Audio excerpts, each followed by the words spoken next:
What's up guys, I'm J-Man, and you know that jerk-ass from the original Ghostbusters who tried to ruin the boys' jobs and made us want to punch his face off? Let's talk about him.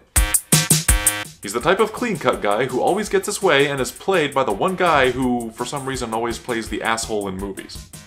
The thing with his character is that nowadays, anyway, people are actually making full arguments as to why he's actually right about everything, why he's actually the good guy, he was just doing his job, etc. Well, like him or not, even if you do agree with what he's doing, he's still also a bad guy. He's also wrong about a few things. This is why Peck is still a bad guy. So when we first see Peck, he meets Venkman, of all people, and he talks to him like a very dignified businessman, even though he seems a little suspicious with his questioning. Then when Venkman denies him seeing the storage facility, he starts to get a little defensive. The fact is, Venkman is used to dealing with these stuffy types and just being his usual ass self by saying he didn't say please. Peck just kind of laughs it off as if to say, okay, enough games, let me see it please. Then Venkman asks why, which is a useful question for anyone questioning the motives of a suit like Peck. Unfortunately, this is where Peck starts to get a little impatient.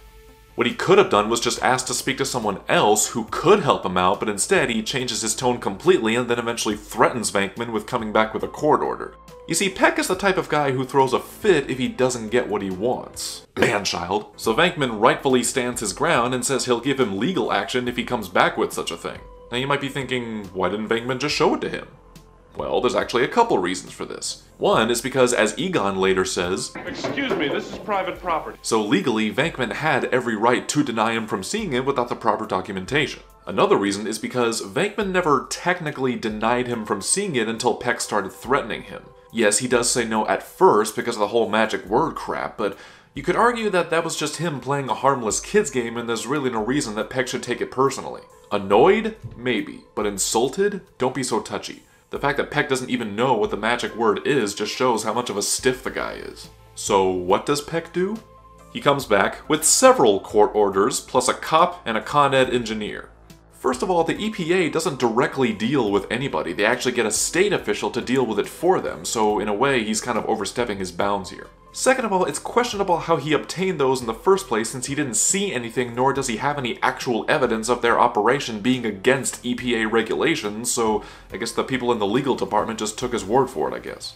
So the team tries several times to warn them of the consequences of shutting off the protection grid, but of course, Peck just won't listen.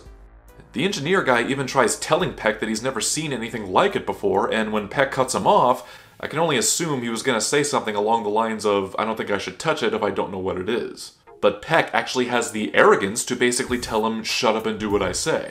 Yeah, I'm not interested in your opinion, just shut it off. If you don't care about his opinion, then why did you even bring an engineer in the first place? Is it because you thought he could be the only one who would know how to shut it off? Which apparently just takes the flick of a switch? It gets even worse when Peck tells the cop in front of him to murder Venkman if he ever batters the guy again. If he does that again, you can shoot him. Eventually, Peck gets his way and the grid is shut off, causing all the captured ghosts to be set free. Then Peck is enraged and tells the cop that they're all in criminal violation of the Environmental Protection Act. No such act actually exists, but we'll assume it does in this fictional world. The cop who was with them when they shut it off was actually witness to the whole thing, including their constant protests and warnings otherwise. So even if the Ghostbusters are responsible, then so is Peck.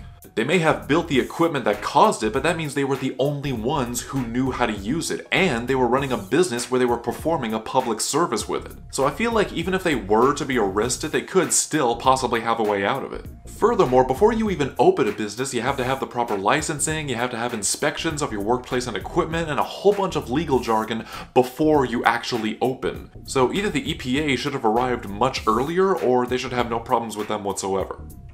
Or both. So the boys are thrown in jail and eventually see the mayor. Peck arrives too and straight up lies to the mayor by saying they induce hallucinations to run their business. These men are consummate snowball artists. They use sense and nerve gases to induce hallucinations. People think they're seeing ghosts. The thing is, why is the mayor completely unaware of ghostly activity in his own town? The press has been reporting on the Ghostbusters for days, heck, even people in the room claim to have witnessed ghosts before, and yet for some reason the mayor still doesn't know what to make of it. Eventually he believes them and has Peck escorted out of the room.